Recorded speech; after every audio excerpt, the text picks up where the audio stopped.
हनुमान चालीसा कब लिखा गया, क्या आप जानते हैं? नहीं तो जानिए, शायद कुछ ही लोगों को ये पता होगा। पवन पुत्र हनुमान जी की आराधना तो सभी लोग करते हैं और हनुमान चालीसा का पाठ भी करते हैं, पर यह कब लिखा गया, इसकी उत्पत्ति कहाँ और कैसे हुई, ये जानकारी बहुत ही कम लोगों को होगी। बात 1600 ईस्वी की है। ये काल अकबर और तुलसीदास जी के समय का काल था। एक बार तुलसीदास जी मथुरा जा रहे थे।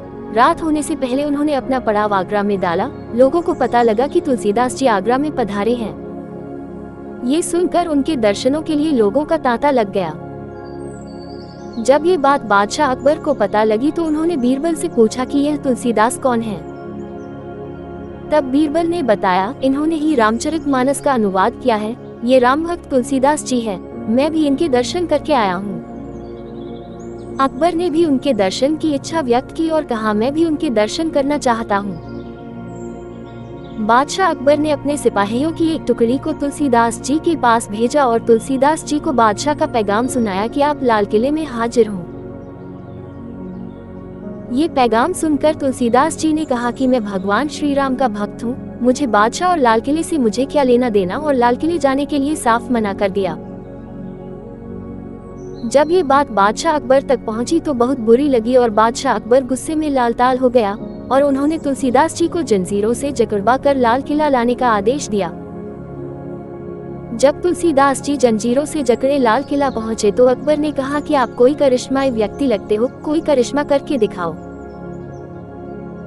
तुलसीदास ने कहा, मैं तो सिर्फ भगवान श्री राम जी का भक्त हूँ, कोई जादूगर नहीं हूँ जो आपको कोई करिश्मा दिखा सकूं।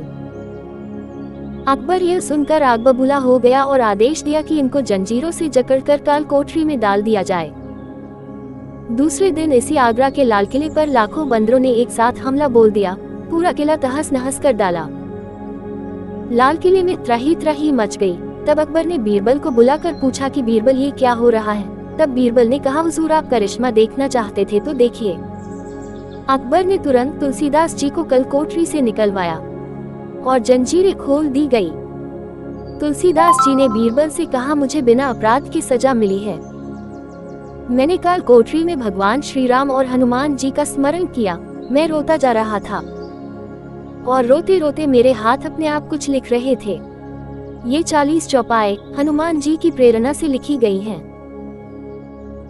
कारागार से छूटने के बाद तुलसीदास जी ने कहा, जैसे हनुमान जी ने मुझे कारागार के कष्टों से छुड़वाकर मेरी सहायता की है, उसी तरह जो भी व्यक्ति कष्ट में या संकट में होगा और इसका पाठ करेगा, उसके कष्ट और सारे संकट दूर होंगे। इसको हनुमान चालीसा के नाम से जाना जाएगा।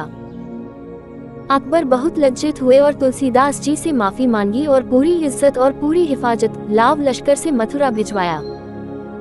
आज हनुमान चालीसा का पाठ सभी लोग कर रहे हैं और हनुमान जी की कृपा उन सभी पर हो रही है और सभी के संकट दूर हो रहे हैं।